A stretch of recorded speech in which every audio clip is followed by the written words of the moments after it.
흥미 찾았다. 흥미가 술래야? 인형에게 이름을 지어준다. 솜을 빼고 머리카락과 같은 신체 일부로 채운다. 물을 받은 세숫대야에 인형을 넣고 푸석한 쇠붙이로 찌른다. 입에 소금물을 문 채 숨는다. 인형에게 들키지 마라. 만약 술래가 된 인형에게 잡히게 되면. 오늘의 흥미로운 이야기, 절대 해서는 안 되는 놀이들 탑3. 절대로 따라하지 마세요. 어떠한 위험이 있을지 모릅니다. 1. 엄지손가락 찾기. 어느 빌라에서 한 20대 여성의 몸이 토막난 채 발견되었다. 경찰은 빌라 곳곳에 흩어진 토막난 신체들을 찾았다. 하지만 단 하나, 엄지손가락만큼은 찾을 수 없었다. 오야유비 사가시 혹은 덤게임으로도 불리는 엄지손가락 찾기. 일본에서 전해지는 강령술로 젊은 여성의 죽음이라는 스토리가 존재하는데요. 이 놀이의 목적은 젊은 여성이 잃어버린 왼쪽 엄지손가락을 찾는 것이죠. 손가락을 찾은 사람은 소원이 이루어질 것입니다. 3명 이상 모여 둥글게 앉습니다. 당신의 오른쪽에 앉은 사람의 왼쪽 엄지손가락을 잡으세요. 놀이가 진행되는 동안 손을 놓아선 안 됩니다. 이 규칙을 지키지 않는다면 놀이가 끝나고 당신의 엄지손가락이 없어질 것입니다. 눈을 감고 여성의 시체가 발견됐던 빌라를 떠올리세요. 그리고 다음 주문을 말합니다. 오야유비 오야유비, 우리 목소리를 들어봐. 오야유비 오야유비, 소원을 들어줘. 당신은 어딘가의 방으로 이동하게 될 것입니다. 안에는 양초 하나가 놓여 있습니다. 즉시 잘린 엄지손가락을 찾으세요. 불빛이 없어지기 전까지 찾아야 합니다. 누군가가 당신의 어깨를 두드릴 것입니다. 하지만 절대 뒤를 돌아보지 마세요. 처참한 결말을 맞이할 수도 있습니다. 잘린 엄지손가락을 발견하면 그것을 잡고 촛불을 끄세요. 현실로 돌아올 것이며 당신의 소원이 이루어질 것입니다. 하지만 찾지 못했다면 촛불을 끄고 돌아오세요. 촛불이 저절로 꺼지지 않도록 조심해야 합니다. 이 게임에서는 뒤를 돌아보지 않는 것이 가장 중요합니다. 만약 뒤를 돌아본다면 영원히 그 공간에 갇힐 것입니다. 그곳에서 당신이 경험한 것을 남에게 똑같이 하게 될 것입니다. 사람들의 어깨를 2번 두드린 다음 뒤를 돌아본 사람에게 끔찍한 짓을 저지르는 것이죠. 어쩌면 규칙을 어겨 갇혀버린 사람들이 당신을 두드렸던 것일지도.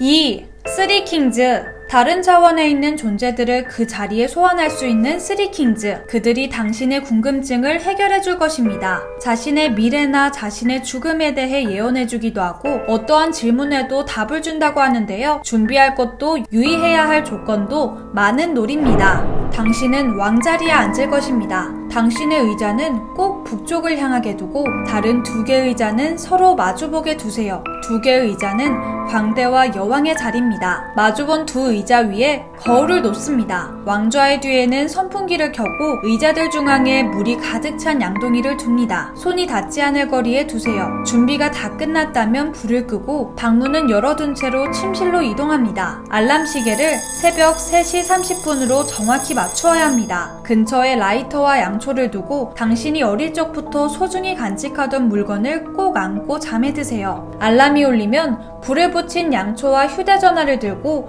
다시 방으로 이동해야 합니다. 정확히 새벽 3시 33분에 왕좌에 앉으세요. 거울과 양초를 절대 쳐다보지 않고 당신이 궁금한 것을 질문하면 됩니다. 여기까지 성공했다면 답이 돌아올 것입니다. 여왕은 진실만을 이야기하지만 광대는 거짓말을 하니 주의하세요. 단, 모든 질문이 끝나더라도 4시 34분까지 그 자리 그대로 있어야 합니다. 새벽 4시 34분이 되면 당신의 지인이 방에 들어와 당신의 이름을 부르게 합니다. 만약 대답이 없는 경우 전화를 걸게 하세요. 그렇게 해도 소용없다면 처음에 두었던 양동이 물을 당신에게 끼얹게 하세요. 참고로 절대로 그 누구도 당신을 만지면 안 됩니다. 마지막으로 선풍기 바람으로 촛불을 끄면 놀이가 끝납니다. 쓰리킹즈는 위 순서를 지키지 않는다면 상당한 위험에 빠지게 된다고 합니다. 그럼에도 불구하고 시도한 사람들이 있었죠. 중간에 기억이 사라졌다. 갑자기 내가 울음을 터뜨렸다고 친구가 말했다. 얼굴에 물을 맞으니 금방 시간이 지나 있었다.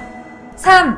미드나잇 맨. 서양의 혼숨이라고도 불리는 미드나잇 맨. 하지만 상대는 악마입니다. 눈에 보이지 않는 존재이기 때문에 더욱 위험하죠. 만약 술래에게 잡힌다면 당신이 가장 두려워하는 것의 환각이나 환청을 보거나 듣게 될 것입니다. 그러는 동안 당신의 내장은 하나씩 미드나잇맨에게 뽑히게 된다고 하는데요. 미드나잇맨은 반드시 밤 12시에 시작해야 합니다. 당신의 이름을 적은 종이에 피를 떨어뜨립니다. 집안은 안전 상태로 만들어야 합니다. 목재 현관문 앞에 종이를 깔고 그 위에 불이 붙은 양초를 올려놓으세요. 자, 당신은 총 22번의 노크를 해야 합니다. 마지막 22번째 노크를 12시 정각에 딱 맞춰서 두드리세요. 현관문을 열고 양초를 잠시 끈 후 다시 현관문을 닫습니다. 10초 이내로 양초를 다시 켜세요. 미드나잇맨이 집 안으로 들어왔을 것입니다. 그를 피해 새벽 3시 33분까지 살아남아야 합니다. 소금통과 양초를 꼭 들고 다니세요. 한 곳에만 머무르지 말고 계속 움직여야 합니다. 미드나잇맨이 주위에 있다면 속삭이는 소리가 들리거나 추워지거나